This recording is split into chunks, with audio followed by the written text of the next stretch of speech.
Hello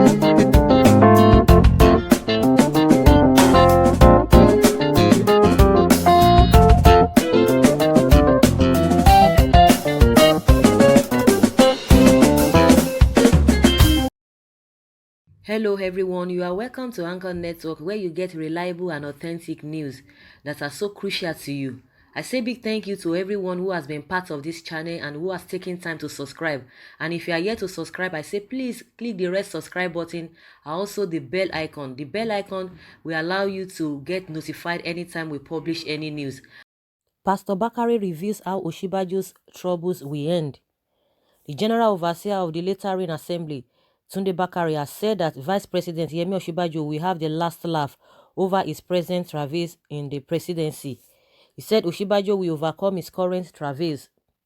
The VP recently denied claims made by a former APC official, Timi Frank, that the Federal Inland Revenue Service (FIRS) provided 90 billion naira as campaign funds for Mr. Osinbajo during the 2019 elections.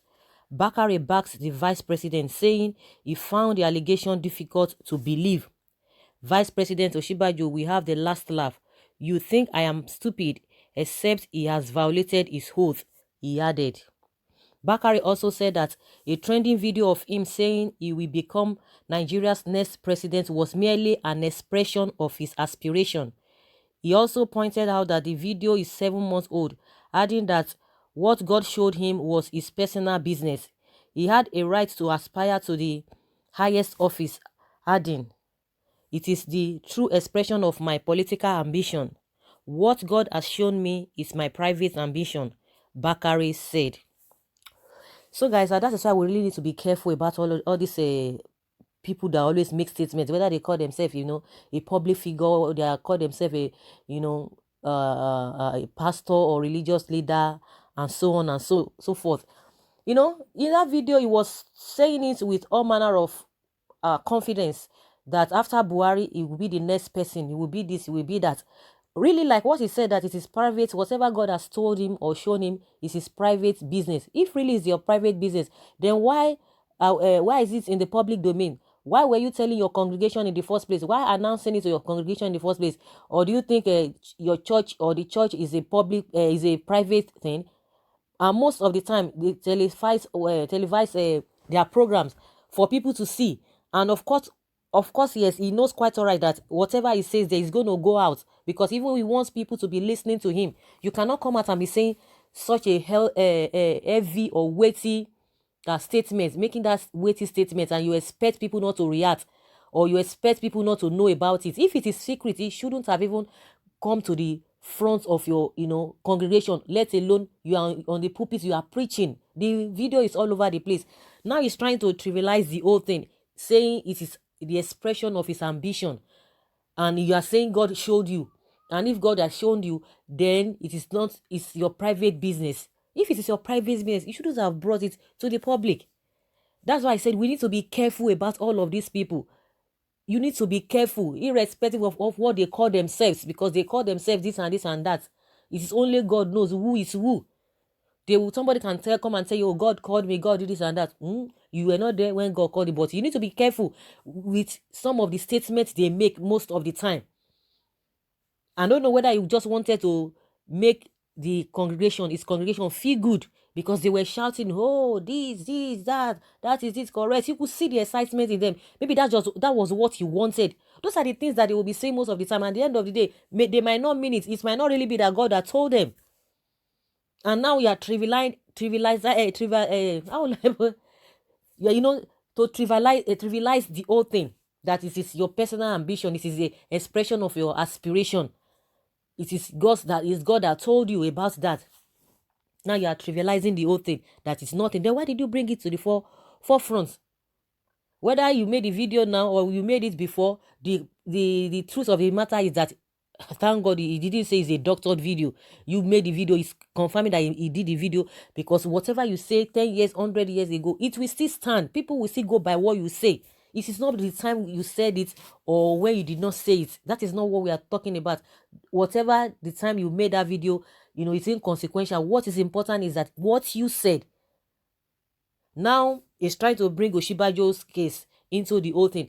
They were telling us that nothing is happening in the presidency, because whether you like it or not, to a very large extent, Tunde Bakare has some kind of a direct access to Buhari, because he was his running mate before now. He has direct access to a very large extent, even if not fully. To an extent, he has a direct access to Buhari. So he should know what is happening in the presidency to a very large extent, because what I'm trying to say is that Osinbajo came out and said nothing is happening. Of course, Osinbajo will not come out and agree to us that a problem has been going on. But with the reshufflement that was made in the presidency, everybody got to know that this is it. And also, Timmy Frank was saying, he was not even accusing the president or the vice president that he did this or he was giving money.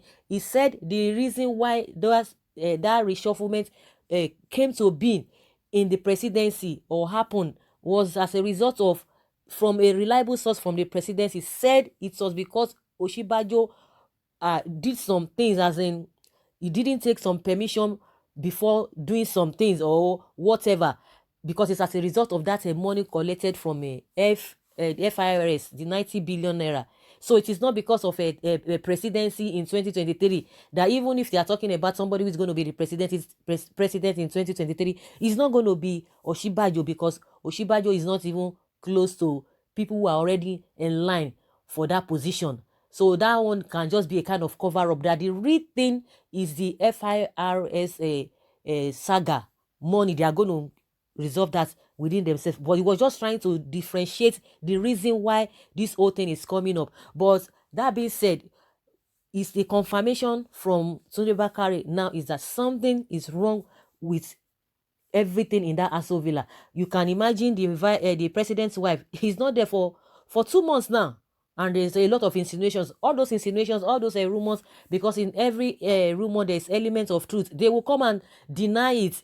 How can a president's wife not be in the country and the presidency replying saying that she can be anywhere she wants to be? If really her position is not important, because they said she's not a government official. She's not a government official. And meanwhile, they've assigned somebody who has been representing now, who has been taking her position.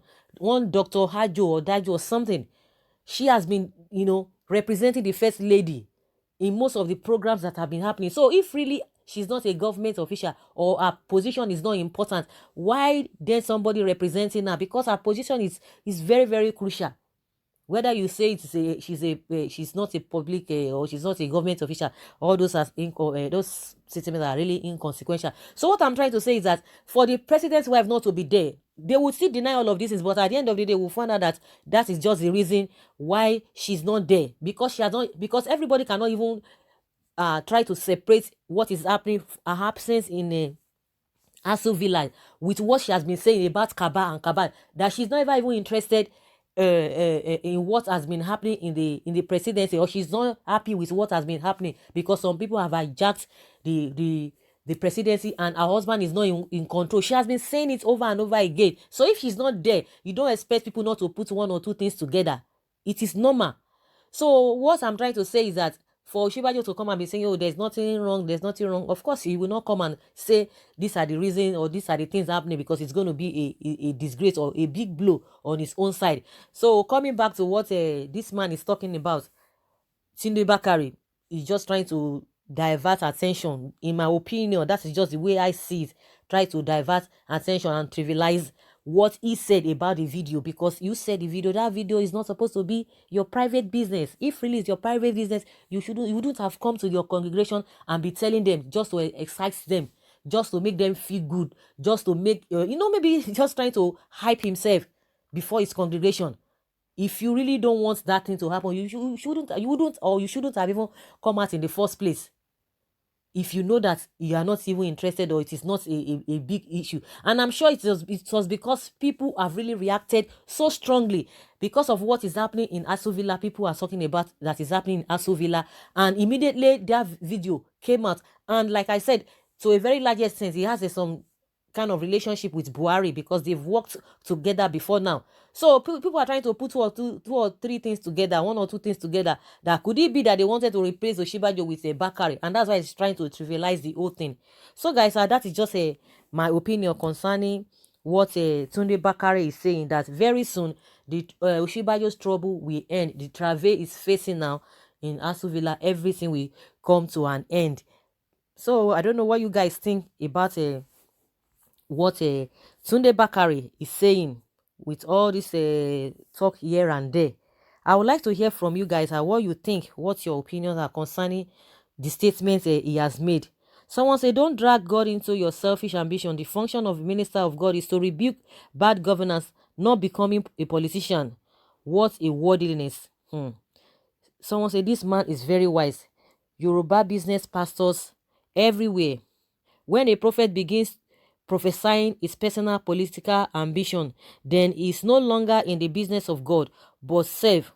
Elijah prophesied the rise and fall of leaders, but never announced his own ultimate glorious end of rising up to the Almighty. If becoming the 16th president of Nigeria is a personal business, then why did you bring it to the public domain? Pastor Bakare is not fully into Nigerian politics and not resident in Abuja with the Nigerian power brokers. He should not trust or support what was seen to turn an allegation against the vice president. Those within the corridor of power know themselves fully, so he should not meddle into politics unjustly. So guys, what do you think about all of this? Leave your comments below in the comment section and let's learn from you. Thank you very much for always being there. Bye.